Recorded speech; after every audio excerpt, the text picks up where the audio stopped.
Muharram is titled as the month of Allah for all the right reasons. So let's talk about it.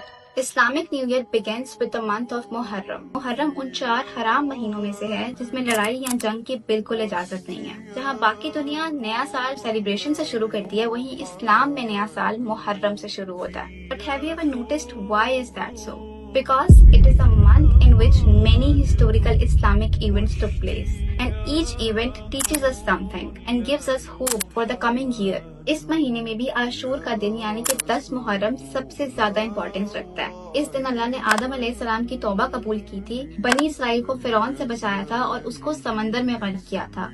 इसी दिन अल्लाह ने नूह अलैहिस्सलाम की कश्ती को फ्लड से बचाया था, यूसुफ अलैहिस्सलाम की भाइयों की तौबा कबूल की थी, अय्यूब अलैहिस्सलाम को शिफा दी थी, यूनुस अलैहिस्सलाम की दुआ कबूल करके उनको मछली के पेट से बाहर निकाला था, और इसी दिन मैदान करबला में इमाम हुसैन को शहादत नसीब हुई थी।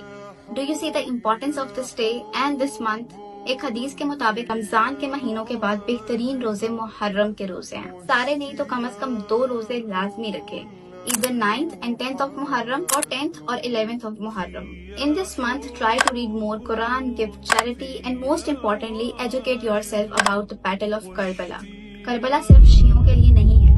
Everybody needs to know about the life and the sacrifice of Imam Hussein. Reflect on your previous years, seek forgiveness of Allah so you could start the new Islamic year as a better person. You may also share this reel with your friends and family for extra reward and sadqa jariya.